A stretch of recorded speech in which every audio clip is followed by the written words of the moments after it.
The following is an HDNet original presentation.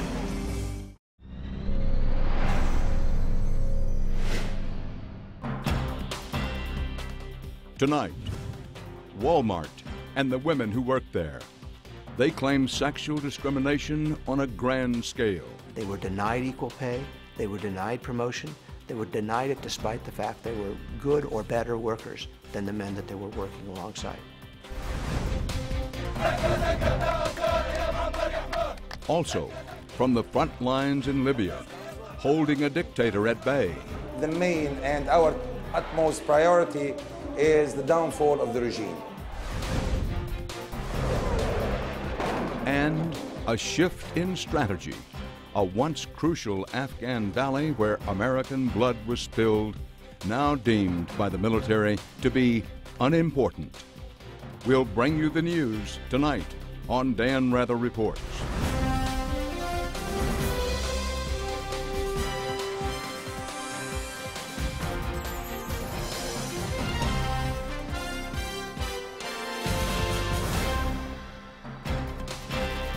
Good evening. Tonight, one company versus more than 1 million of its employees. The employees are all women who claim a systemic pattern of sexual discrimination. The company is the largest private employer in America, Walmart.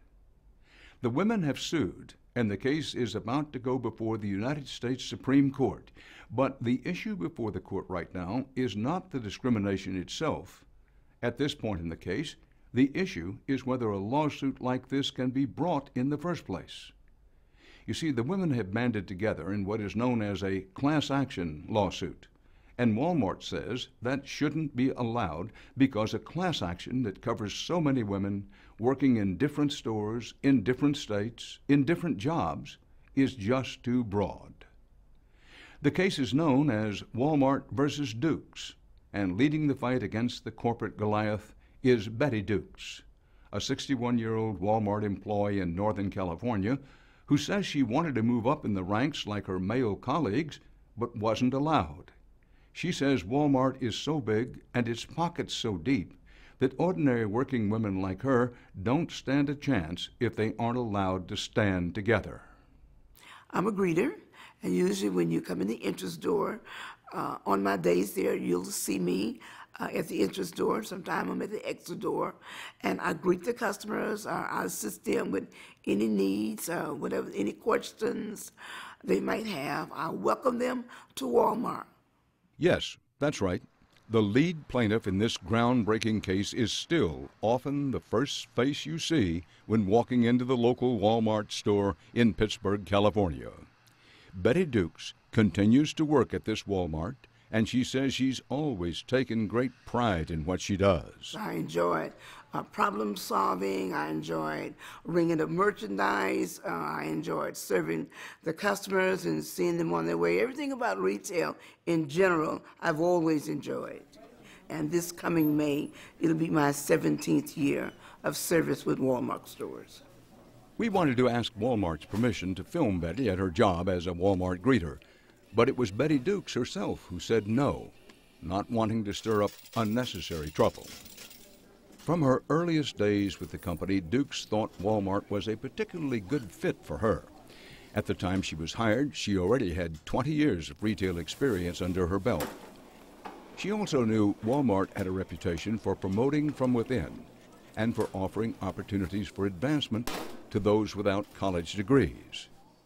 Dukes, a high school dropout with only a GED, felt she might have a promising future with the company, and she recalls the first few months on the job went well. I had an excellent 90 days review. I was very proud of it, and I received a 25-cent an hour increase. And then about 4 or 5 months later, I received another increase, which was called a merit raise. I received another 25-cent increase. So at the end of the year in 1994, my salary had went from $5 starting. Now I was at $5.50, and from that point, since I was now a Walmart associate, I was interested in learning more about the company so I could start advancing myself. From the beginning, Dukes told her supervisors she wanted to move into management. But I didn't know anything about their floor structure because every company operates different. So I wanted to learn how they manage their merchandise, how do they do their stocking and ordering. She says she knew in order to move up, she needed to work on the sales floor, learning to manage inventory, display product, and price merchandise. But she says despite her repeated requests, her bosses told her there were no openings and that she'd have to continue in her job as a cashier in the gardening department. Well, while I was in the garden center, I did notice that there was an associate and he was a cart pusher, pushing the carts from outside into the store. And he was able to come from a cart pusher and come into the garden center and work on the sales floor, the same sales floor that I had attempted and made known that I wanted to work on. Walmart had given the job she inquired about to one of her male co-workers, one who was hired after she was. And it wasn't long before Dukes noticed that this was not an isolated incident. Her male co-workers seemed to be getting opportunities that she was not. I saw the pattern all my formative years of working there. I had saw the sex discrimination in promotion practically since I started working there. They were denied equal pay, they were denied promotion, they were denied it despite the fact they were good or better workers than the men that they were working alongside. Brad Seligman is the lead attorney for the Dukes case. He began hearing stories like Betty's from scores of Walmart's female employees in 1999. Seligman, who runs a nonprofit legal firm, didn't know much about Walmart at the time, so he turned to a labor economist in Washington, D.C., who had been studying federal data on the big players in the retail industry. And in fact, what he told me is compared to its 20 top competitors, Walmart is far behind in the percentage of women in management. In fact, they're so far behind that as of 1999, the percentage of women in Walmart's management was lower than the percentage of women in its competitors in 1975. It's like the women's movement never hit the shores of Walmart. Okay. And that convinced Seligman he was onto something. So he joined with several other firms, both nonprofit and for-profit, to file a class action suit against Walmart. The lawsuit alleges that Walmart discriminated against its female employees, denying them promotions and equal pay. As part of the discovery process, Walmart was forced to hand over its pay and personnel records from thousands of its stores to the plaintiffs. We looked at all that data, and there were two different kinds of things we figured out. First, we looked at the promotion process, and what it showed is that at every stage, women get less and less promotions, and it takes them longer and longer to get those promotions. That compared to similarly qualified men, they're just not getting promoted. And it's true in every part of the country, every one of Walmart's 41 regions. With regard to pay, what we found is that even when you took into account every objective factor you could think about, performance, seniority, store location, job title, employment status, women were still paid 5 to 15% less than men in every major job category at Walmart stores. Seligman contends in his brief that this disparity in pay and promotion is a direct result of Walmart company policies that are very subjective and that systematically disadvantaged women.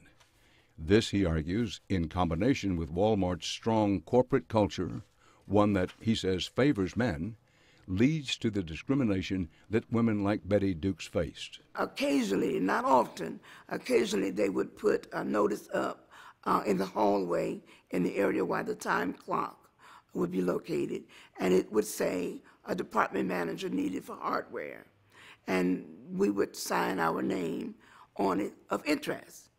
Most often, they never got back to you. They would select, usually a male, to fill those positions, and you would know that the position was filled by the roomers in the store. Walmart has no system to get promoted. Basically, for years, they had what we call the tap on the shoulder. There's no application process. There's no job posting. Instead, mostly male district managers and higher level reach out, tap someone on the shoulder and say, "You're the next manager." Same thing with pay. There's no standards for who gets paid what. Basically, if you're in a job, a store manager or a district manager or someone higher gets to just decide based on whatever he feels like, and it's usually a he, what to pay you. Now you might ask, why does that hurt women? Well, the reason it hurts women is at Walmart there is a very male-dominated culture. There has been forever, to the point where at senior manager meetings they refer to female employees as little Janie Q's. Seligman and his partners gathered statements from female employees across the country, including those from women who'd made it into management of the stores. One reported that a male manager told her women should be home barefoot and pregnant, and women weren't qualified to be managers because men had an extra rib. Another stated that a senior vice president told her that she would not advance because she did not hunt, fish, or do other typically male activities. Another was told that her male coworker received a larger raise because he had a family to support. And there is a culture, the same culture that's calling women sweetie and babe. Dawn Hiddle is a former Walmart employee. She experienced what she described as a good old boy culture where women aren't equal to men. She believes that attitude spreads when Walmart sends managers trained at their headquarters in Bentonville, Arkansas, to open new stores in other regions. So that's going to trickle down, whether or not the folks working in the store are from that region. The decisions are made by somebody who's brought up in a certain culture. Dawn Hiddle's background couldn't be much more different than Betty Duke's. Hiddle started at a Walmart store fresh out of graduate school with an MBA. For 7 years, Hiddle tried for the job of store manager, a position that could earn her a six-figure salary. She worked 80-hour weeks and moved several times for the company. She says she applied to 10 different Walmart stores. And then I didn't get promoted after 7 years when I'd seen men who, not all of them, but some of them weren't as qualified as me, and being promoted in 2 or 3 year time frame. Hiddle finally gave up and quit. She's now part of Betty Duke's class action suit against the company.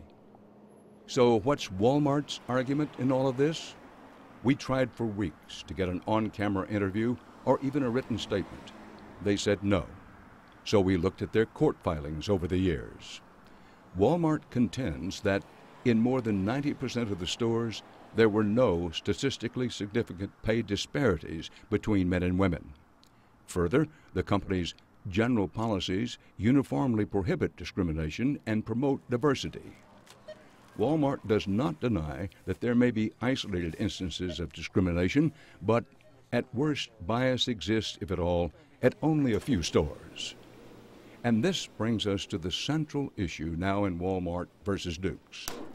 How far do plaintiffs in class actions need to go to prove that they should be allowed to band together? Federal rules state that before a case can go to trial as a class action, it must meet a number of requirements. One of them is that the named plaintiffs be typical of the entire class, and that members of that class need to have been subjected to common or similar treatment. Walmart says that in this case, millions of women supervised by tens of thousands of different managers in thousands of different stores throughout the country can't possibly meet those requirements. Of course, they have an interest in saying this. If the trial does go forward as a class action, Walmart could end up owing millions of women billions of dollars in back pay and possibly punitive damages. Almost 7 years ago, a federal court ruled the Duke's plaintiffs did qualify and had presented sufficient evidence to proceed to trial. Walmart appealed twice and lost. Now, the Supreme Court has taken up the issue and will make the ultimate decision, a decision that could affect the future of all class action lawsuits. Walmart's goal is very clear. They want to make it impossible for any large class action to be brought, for the very simple reason that a company this large, a large class action is the only thing that's going to change them. I'll give you an example. You can bring 1, 10, 100 individual suits and get $1 million verdict every time. And in fact, that happens often against Walmart. But this company has over $400 billion of revenue every year. That's less than a bug bite on the rear end of an elephant. I didn't think that Walmart would take us to the Supreme Court. The working poor, we are working poor women. How do I survive that making minimum wage against a multi-billion-dollar company? So Walmart knows that we don't have a leg to stand on individually. And the only voice that we will have is when we are able to come together collectively under a state class action or a national class action. It's not about the merits, because the merits are there. They want to eliminate us before we even get started. Stanford law professor Deborah Hensler wrote a definitive study on class action lawsuits. She says big companies complain that class actions are akin to extortion. Now, many corporations say once the court decides, yes, you can proceed in this form, then we have to settle. And therefore, what's been created is a kind of form of legal blackmail. In other words, big corporations claim that the court's approval to proceed as a class action will result in bad publicity, lower stock prices, and potentially large jury awards. All of this, they say, makes settling out of court the only viable option for them. Put another way, going to regular full court proceedings is too big a risk. Running beneath all of the controversy and the opposition on Walmart and all the folks from the business community who have come forward and essentially endorsed Walmart's position have said, this is just too big. You know, there are 1 million people here. You can't have a class on behalf of 1 million people. And for me, at least, that raises the troubling possibility that we're going to create a category of defendants, corporate defendants, who are essentially too big to sue. Hensler says the whole point of class actions is to level the playing field between big organizations and people like Betty Dukes. I had went to my 9th year working for Walmart, and I was only making $8.15 an hour. And out of those 9 years, 2 of them had been a customer service manager. And I'm still wasn't making enough hourly wage to live. I'm just existing. I'm not living at all. But with my age, my limited education, I had to press forward and maintain my independence, maintain my dignity, even though I'm not making a living wage by no stretch of the imagination. And there's nothing I can do about it. There's no avenues that I can travel, that I can get a living wage. Go to God and pray. Go to God and pray. He is your solution, honey. Go to God and pray. Dukes is also an ordained Baptist minister. On this Sunday, she preached a sermon at the Greater McLaughlin Memorial Temple. Her faith, she says, has helped her keep strong while continuing to work at Walmart during the decade-long battle. All things we ask in Jesus' name. Amen. To be a lead plaintiff in a case like this, particularly when you're a current employee, requires an enormous amount of courage and an enormous amount of stamina. It's not for the weak of heart. And I recall a conversation that we had, and I said, Betty, you know, there's 2 kinds of plaintiffs.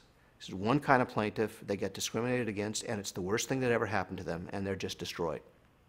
Second kind of plaintiff, they get discriminated against, it's bad, but they pick themselves up and they go forward. Which kind of plaintiff are you? And she looked at me and said, I kind of feel like Moses at the Red Sea. And I thought, that's what we're looking for. The lawsuit has already benefited Dukes. She finally got a raise after the suit was filed, but she hasn't renewed her pursuit of a promotion. Not yet. I have not tried to get promoted because I don't want to be patronized and just promoted is to add some wrong perspective to my promotion. When the doors was open and the opportunities was there, I attempted on numerous occasions to be promoted, and I did not succeed. But that doesn't mean she's given up. Believe it or not, Betty Dukes says she still hopes to be moved into Walmart's management program. I'm 61 now, so I don't have a lot of years left is to go forward.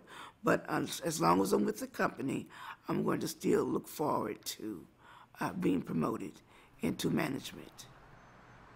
So yes, Walmart is like a Goliath that the Dukes case has come up against. But I do not fear Goliath by any stretch of the imagination, because I am depending solely that the Justice Department in our country will see the facts, and they will rule according to the facts and not accordingly to Walmart's enormous size.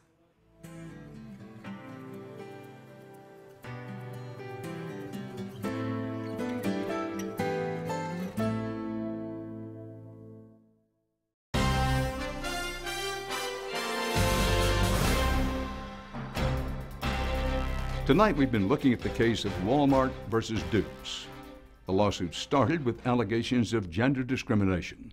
But the issue before the Supreme Court now is whether the women suing Walmart have met the requirements for a class action, what's known as certification by the court. This is a passionate issue that goes far beyond Betty Dukes. Make no mistake, corporate America is watching very closely. Who has the most compelling argument? We want to present both sides tonight in depth from two attorneys who have written briefs in the case, and as you will see, strongly believe in their respective positions. We sat down with Joe Watley, a civil rights lawyer who supports the women suing Walmart, and Jonathan Cohn, a partner in the prominent international law firm Sidley Austin. Well, first of all, thank you both very much for doing this. Thank you for having us. Thank you, Dan. Let's start off. Why is this case important? Why should anybody care about this case who's not directly involved in it? Dan, this is the largest employment class action in the history of the United States. You have up to 3 million different class members, and their claims are all completely different. And if this case can go forward as a class action, then pretty much any large case can go forward as a class action.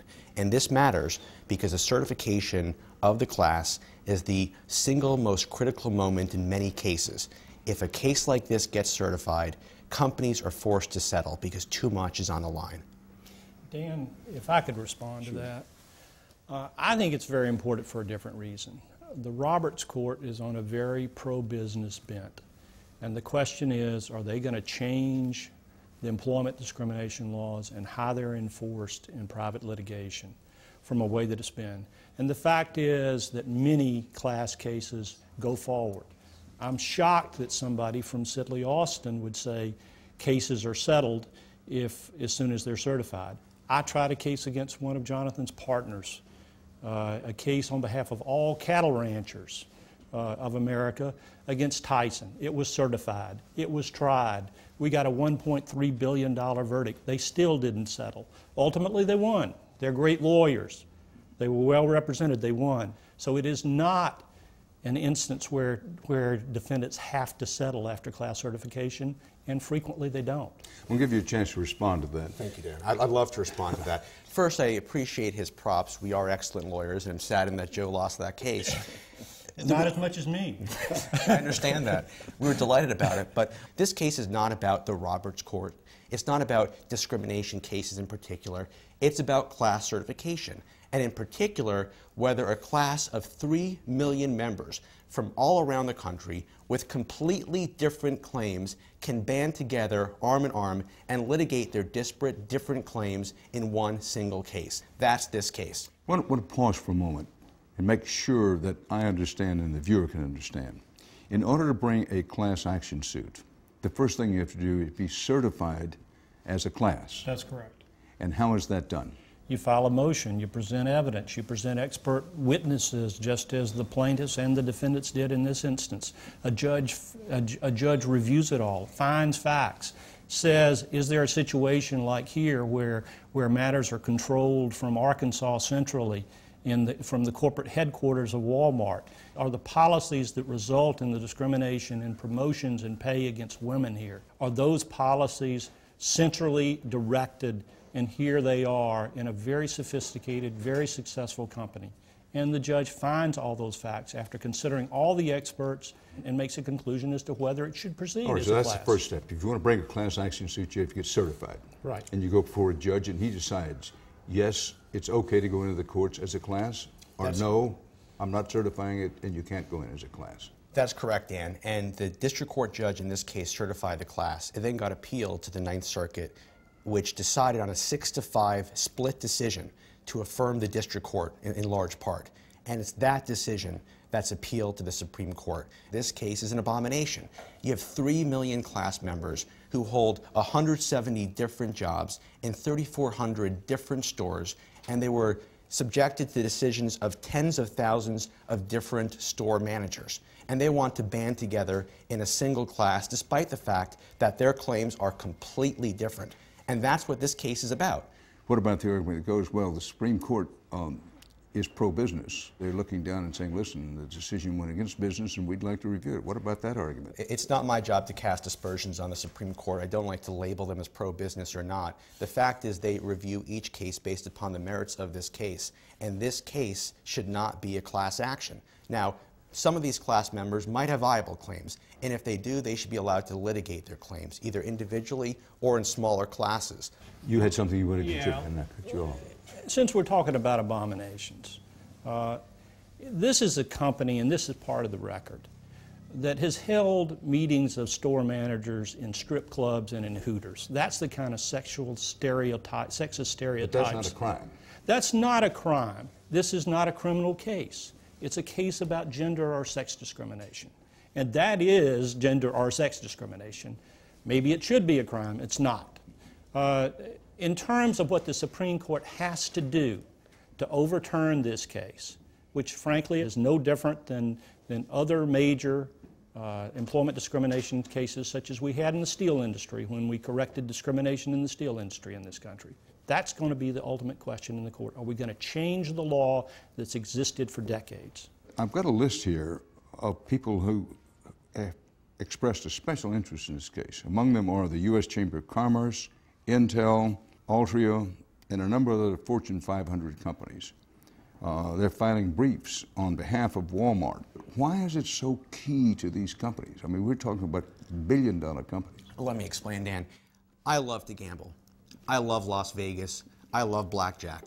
Over the course of my lifetime, I'll probably play some 10,000 different hands of blackjack, and I might bet $100 in each of those hands. That's $1 million riding on it over my lifetime, but that's okay. My wife still allows me home at night because I'll probably win about half of those hands. I might lose half, but I'll win half. It all averages out. However, if I were to bet $1 million on a single hand of blackjack, I could not go home that night. Even if I won, I could not go home that night because that's just silly. It is stupid to bet $1 million on blackjack. Likewise, when a class of this size gets certified, and you're not just litigating 1 million or 3 million single claims, but rather one case in which billions of dollars is riding on it, that is a bet the company type case. Maybe not for Walmart, they're big enough, but for many companies, most companies, a $1 billion case is a bet the company case. And that's why this is so important. If this class gets certified, then pretty much any large, sprawling, disparate class can get certified. And then companies are betting $1 billion on a single hand of blackjack. For those who are the plaintiffs in the case, what about this argument? Well, the plaintiffs in this case don't play much blackjack. But the plaintiffs in this case are people that either did work or currently work for Walmart. Almost all of the jobs at issue are limited to a handful of job classifications. The case is not the sprawling, disparate case. It focuses only on promotions and pay. It's a case like almost all class actions, and this is why all those companies are active in it, Dan. Almost all class actions, if they're not certified, they're not going to proceed. The question, they're either class actions or because so many individual cases can't be brought, or here even cases down at the store-by-store level can't be brought and won't be brought. And these companies don't want cases brought at all. It's an issue of not wanting to be held accountable. Now, if Walmart didn't discriminate, they're entitled to their day in court. They can present their evidence in front of a judge or a jury, and if they win, God bless them. They won. There was a fair fight. They won. That's justice. Two But things. to avoid accountability through procedural mechanisms is not right. It's not American, and it's not the way we ought to do it. Right. Well, for clarification, you'd like this case to go to trial. Sure. And the company, its goal is to not only keep it from going to trial, but if they can, keep it from even getting into a court. Absolutely not, Dan. Joe does not understand this case. There aren't only two options. One option, he says, is no case at all. Second option, he says, is sprawling behemoth gargantuan 3 million member class. That is not right. First of all, of course, there are individual cases that could be brought. But more importantly, if Joe really thinks that the case must be brought as a class action, you can have smaller classes. Perhaps the employees in a particular store, if there was discrimination, those employees in that store can bring a class. Or employees that have in different stores but the same job, they can perhaps bring a class. There can be smaller, discrete classes of employees who have similar claims. And similar power. Similar power to bring a suit. Similar power, similar claims. And you know what? This class is not good for the employees either, because you have averaging. When you have this 3 million member class, the stronger employees' claims get averaged out with the weaker employees' claims. Unfortunately, I know this case all too well because I handled many cases like it, like the smaller versions of it. When you get down to smaller versions, the defendant, the employer, has a tremendous advantage, and they know it, because it limits the kind of statistical analysis you can do. It limits what you can prove. You can't win the case. You can't show patterns of discrimination because they get it down too small for any patterns to exist. That's what they want to do. Here, we're talking about practically all of these employees are in 5 job classifications. You're not talking about a sprawling behemoth of job classifications. They're not real issues that they're presenting. Dan, this case really is about, he's right. If you have a smaller case, it's a different kind of case. It's different because you don't have the gold plaintiff class actions firms litigating that case. The firms that have their own private jets and fly in for the hearings, they're not going to want to take a case that only has 100 employees banding together based upon a single store in Alabama. They're not going to want to take that case. Now, I got to say, when I've litigated against Sidley Austin, they were the ones that were in the much more opulent areas and then staying in much finer areas, having everything catered. I drove to the trial. I don't have a private jet. These stereotypes that we throw out and pretend to exist, let's get to the facts, because if we consider how things compare between defense firms that are getting $1,000 an hour and how those cases are litigated, we're not going to get anywhere. Well, I don't want to have this be a program about private jets, but you would acknowledge that the Walmart... Dan, I have no problems with private jets. Someday I want my own. My point simply is that this class is too large, and the only ones who benefit are the plaintiff's class action attorneys. The employees don't benefit. The companies certainly don't benefit. But Justice if the doesn't benefit. companies win, the companies benefit quite a bit. And the employees get nothing. The only way these employees are going to get any significant recovery is if this proceeds as a class action. Well, I want to move on. But you will acknowledge, having said that the defense attorneys, perhaps not in this particular case, but they fly around in private jets. But the Walmart officers are very likely to fly to whatever court proceedings are in their own private jet, are they not? I don't know whether Walmart's flying in a corporate jet or not. You know, they fly on corporate jets. But here's the thing. You spoke of a behemoth. This is a behemoth case, just huge, sprawling case. But Walmart's a behemoth, isn't it? Why shouldn't it be opposed by, if not an equal behemoth, another behemoth, which would be the class action? Dan, the law applies the same to big companies and small companies. And if a class this big and this different can go against Walmart, it can go against a small mom and pop store, it can go against any company. Some experts have said to us that Walmart is basically arguing we're too big to sue. Are they? That's not Walmart's argument. No one is saying that Walmart should get special privileges or special perks because of their size. Our point is this case, every case, demands justice. Look, there are 3,400 different stores. 90+% of those stores have no pay differential between men and women, right? So by and large, statistics, and the plaintiff's attorneys in this case want to look at statistics. The statistics show that 90+% of the stores have no pay differential. There might be a problem in the remaining stores. If there is a problem in the remaining stores, then the employees in those stores should band together and bring a claim. If the facts are what he says they are, then Walmart should win. If they can come in and show at over 90% of their stores they don't have any pay discrimination, they should win. They should be happy because they get a chance to show that. You think they should be happy to go to trial? If they believe what they say, if they really believe their own story, they ought to be happy to go to trial and get the facts found. Well, I'm going to leave it there. Thank you very Thank you much, very much, counsel. I It's been a appreciate it. pleasure. Thank you, counsel. Thank you. Thank you very for much. having us.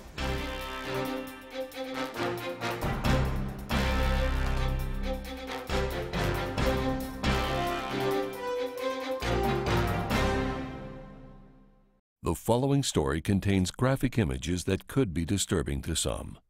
Viewer discretion is advised.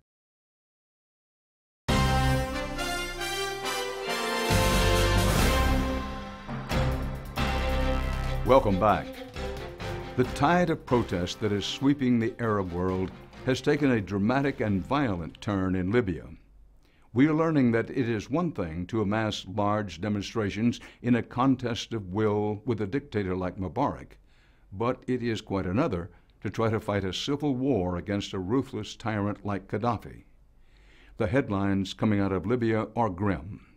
A deadly stalemate with conflicting reports from a brave press corps trying to get to the truth of a fast-changing and dangerous situation.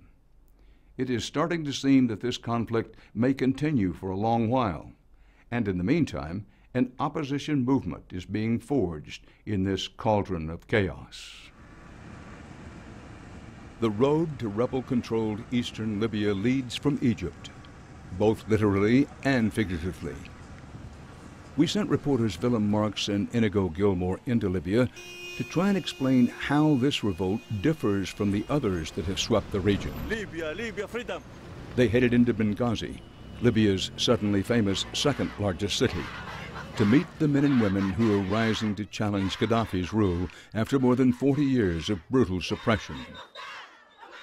For centuries, Benghazi has served as an important port for multiple empires. And if the citizens here have their way, it will be the birthplace of a new Libya. The reminders of Gaddafi's Libya are everywhere, and the people here are eager to be rid of them. We came across a bonfire fueled by little pamphlets.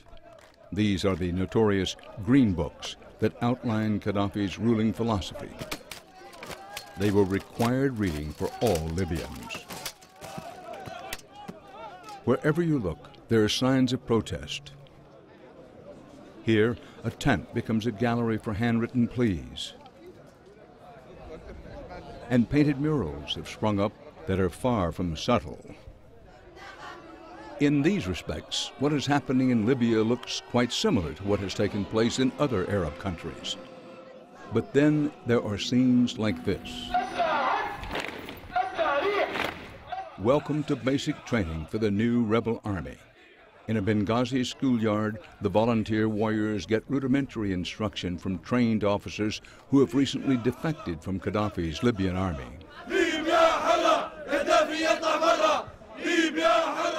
It isn't hard to find those who are eager to fight, but there's a shortage of weapons and experienced military leaders. It's not easy to build an army overnight, and frustration levels are high. One young man we first met lining up in formation was eager to vent his impatience when the drill was over. تناقشوا كيف نشيل الناس عزة كيف هضمهم مجاهدين بالله عليك من غير سلاح كيف نحطهم في أرض الميدان من غير سلاح من غير تخطيط حربي وين القائد بتاعنا احنا حربي ولا القوات الحربية اللي عندنا وين One of the staging areas for rebel troops heading to the front lines is a burnt-out building down by the port. There's a bleak irony to the fact that this is now a home base for the rebellion. Just a few weeks ago, it was the headquarters for Gaddafi's secret police. 30-year-old Nadir Mazik is from Benghazi, and he says everyone here feared this building as a place where people would be taken never to return. The family friend, very sad. One of his friends died here, and he says now is the time for payback. A month ago, Mazik was a bodybuilding coach. Today, he wears a uniform and waits for his orders to head into battle. Inside the building, Mazik led us down to the charred basement in order to explain why he and so many others are determined to fight. This room, look. This, he said, was a torture chamber. The local population torched the place in anger when the rebellion began. Mazik recounted the horrors inflicted by the secret police in these rooms. أي طرق تعذيب اللي تخطر على بالك يديروا فيها أنا. أيوة يفك مثلا في الأظافر الأصابع تمام يستعمل مثلا في المخلاب هذا بتاع المسامير فهمت كيف؟ يقطع في اللسانات يقطع مرات في الأذان أي حاجة يديروا فيها.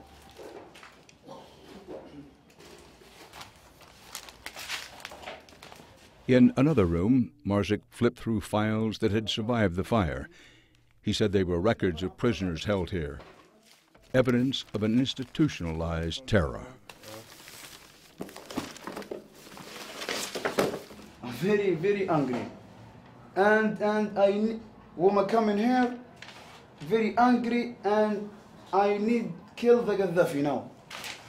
Because for people, for dead people here. There are few certainties about what is taking place in Libya now, but one thing is clear: many more people will die. Early one morning, we joined Mazik as he headed west to a town that the rebels had held the day before after a fierce fight. I'm going to the Serbia because they're my friends, my brothers and friends. And after, go fight to the Gaddafi in the Tripoli. We passed a rebel army checkpoint on the edge of town. On the side of the road, a young fighter scanned the skies with an aged anti-aircraft gun. Traffic flowed normally inside the town, past portraits of Gaddafi that had been torn down from government buildings. Mazik took us to the local hospital, where he greeted a fellow soldier who says he was wounded by shrapnel.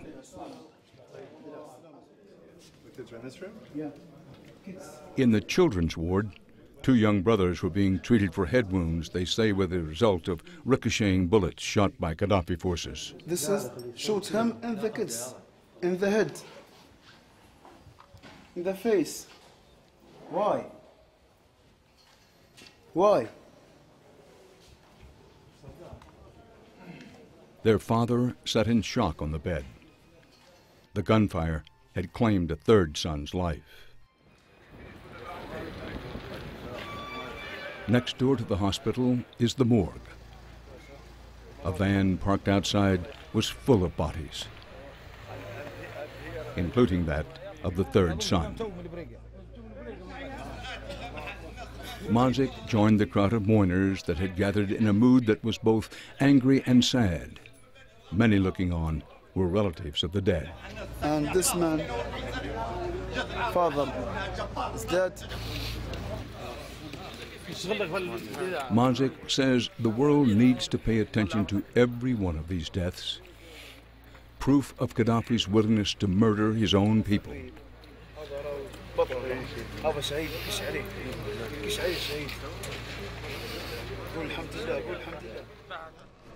Back in Benghazi, a group of young men paint the old Libyan flag on a building downtown. It has become the emblem for the uprising. The flag is everywhere, and so are the colors: red, black, and green. For weeks now, the people of Benghazi have gathered every afternoon by the water in a show of solidarity, Not just men, but women and children. Lots of children. The atmosphere is part carnival, part political rally. The passion is unquestionable, but looming over everything here is a haunting question. Can all this emotion form the basis for a new country? This is a scene that was never seen in Libya.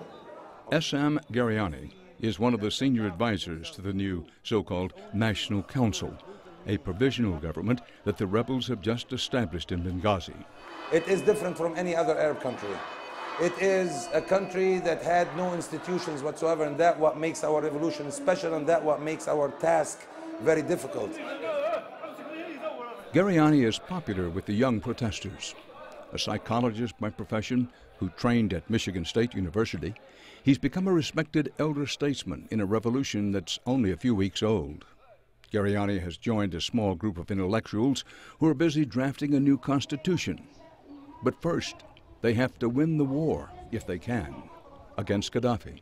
The main and our utmost priority is the downfall of the regime. This is the most important thing for us now in order to put an end to the bloodshed that is taking place in all the towns that he still has some partial control over. So the bloody battles continue, and for now, no one can predict how this all will end. For the Gaddafi regime, for the thousands of rebel soldiers like Nadir Marzik, and for the men and women who hope to lead a new Libya. But in Benghazi, the feeling is that the risks they've taken are worth it. You know what? I am so excited about what's happening in Libya, and I am so happy that I lived those past couple weeks, that even if I die tomorrow, I feel that I have lived the most enjoyable moments in my life in the past 2 weeks. Definitely.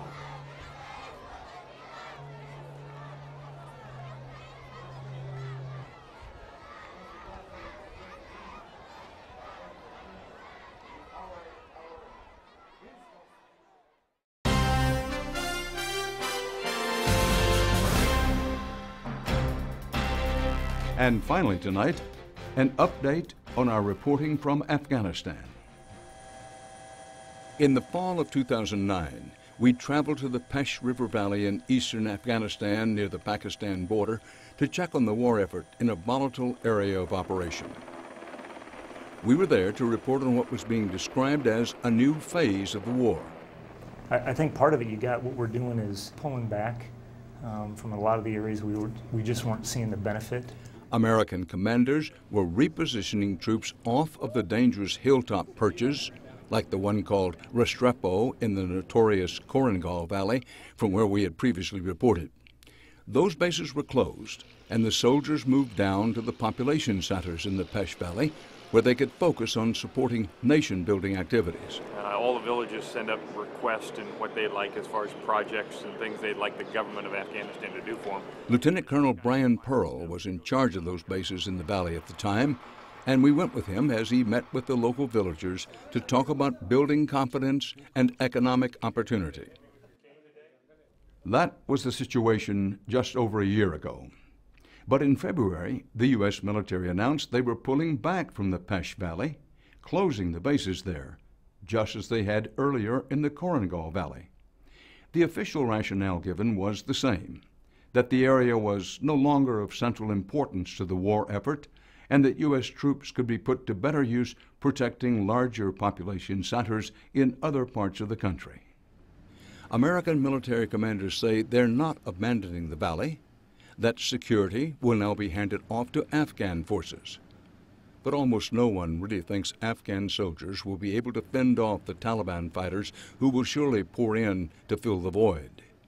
Many locals expressed fears of reprisals, and many American soldiers were left to wonder why so much blood was spent defending land that now is deemed so unimportant.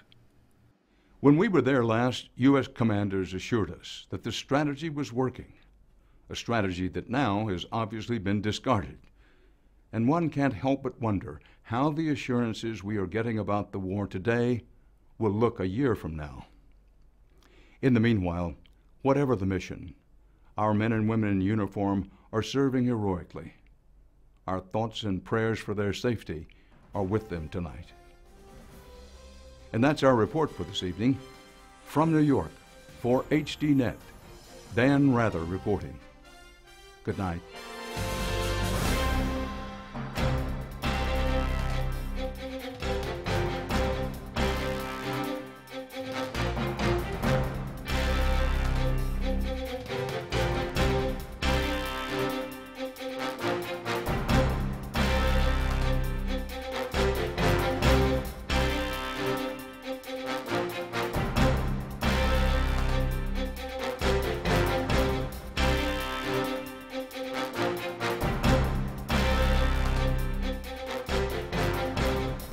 If you would like to add your name to an email list for information on upcoming programs, or if you would just like to send a question or comment, please email us at viewer@hd.net.